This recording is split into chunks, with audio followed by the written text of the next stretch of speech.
Hai hai hai, jumpa lagi. Hari ini kita akan belajar IPA ya.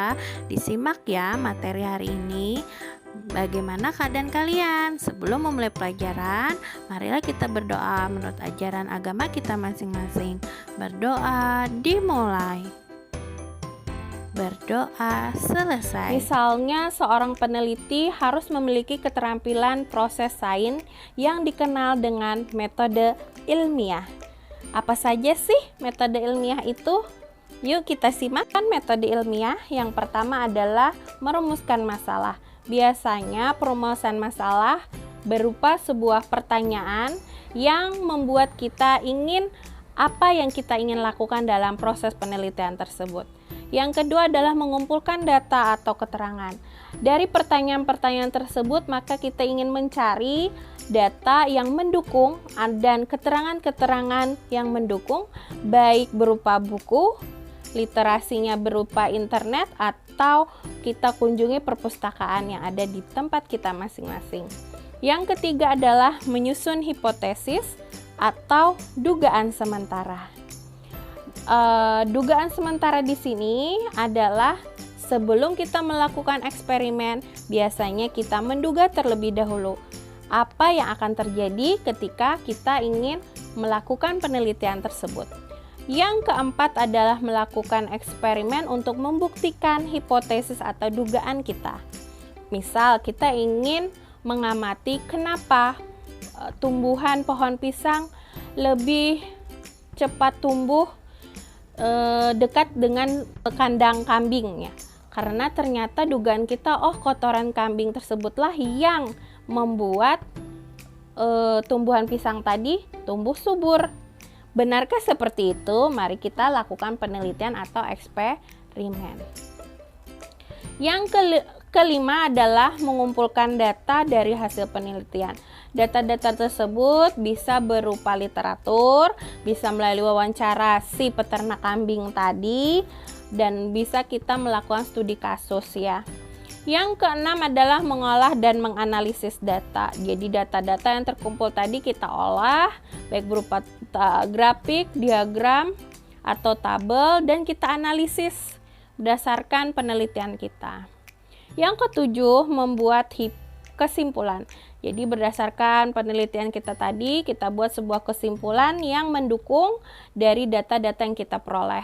Yang kedelapan adalah mempublikasikan hasil. Nah, di sini mempublikasikan hasil tadi sudah Ibu sebutkan, bisa berupa audio, visual, atau audio visual. Oke, sekarang kita bahas adalah jenis-jenis data hasil penelitian. Data dibagi menjadi dua, ada data kuantitatif, ada data kualitatif.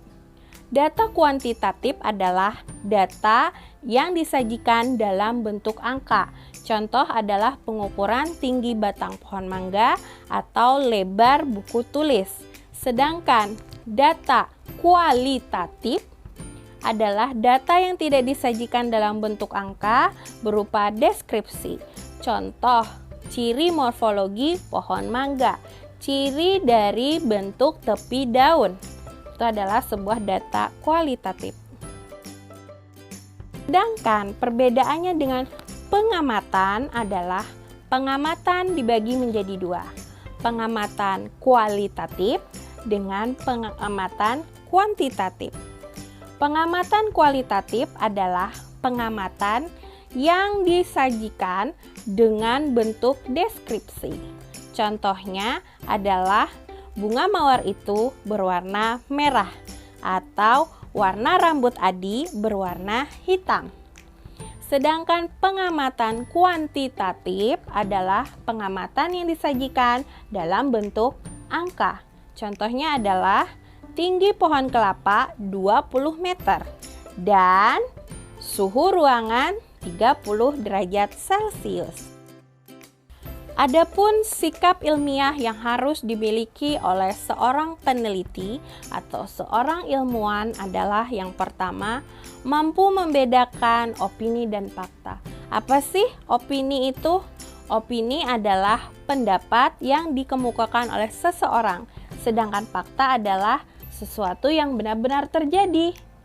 Yang kedua adalah keberanian mencoba. Seorang peneliti atau seorang ilmuwan harus berani melakukan eksperimen-eksperimen dan berani mencoba, walaupun sekali-kali dia mengalami kegagalan terus. Yang ketiga adalah kejujuran dan ketelitian dalam mencatat dan mengolah data. Apapun hasil dari sebuah penelitian harus disajikan dalam bentuk kejujuran, walaupun tidak sesuai dengan ekspektasi atau realita yang kita inginkan. Yang berikut adalah selalu ingin tahu. Selalu ingin tahu di sini adalah seorang ilmuwan biasanya lebih banyak berpikir bagaimana bisa membuat sebuah hal atau suatu hal yang mendukung kelangsungan hidup makhluk hidup. Artinya mereka selalu ingin tahu apapun dalam bentuk apapun. Yang berikut adalah bekerja sama. Dalam hal ini, seorang ilmuwan harus bisa bekerja sama dengan semua orang agar memperlancar dalam urusan eksperimen dia. Yang berikut adalah terbuka dan fleksibel. Di sini maksudnya terbuka dan fleksibel adalah ketika seorang ilmuwan atau peneliti mengalami sebuah kegagalan dan hasilnya adalah gagal dalam eksperimennya, mereka harus terbuka. Mereka harus menyampaikan kepada orang banyak bahwa penelitiannya gagal atau eksperimennya gagal. Dan fleksibel di sini harus bisa menerima pendapat-pendapat dari orang lain. Artinya terbuka dan fleksibel.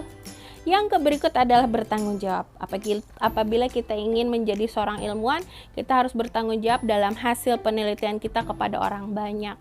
Kita harus bisa bertanggung jawab. Contoh sikap ilmiah yang harus kita miliki ketika kita sehabis praktikum di laboratorium, kita hendaknya bertanggung jawab membereskan alat-alat laboratorium yang tadinya dipinjam bersih dan harus kembali bersih dan tertata rapi. Itu adalah salah satu contoh sikap bertanggung jawab. Yang berikut adalah ulet dan gigih disertai keyakinan. Seorang ilmuwan harus bisa gigih dalam mengulang-ulang eksperimen, harus teliti, harus ulet, harus rajin, tidak ada rasa malas sedikit pun.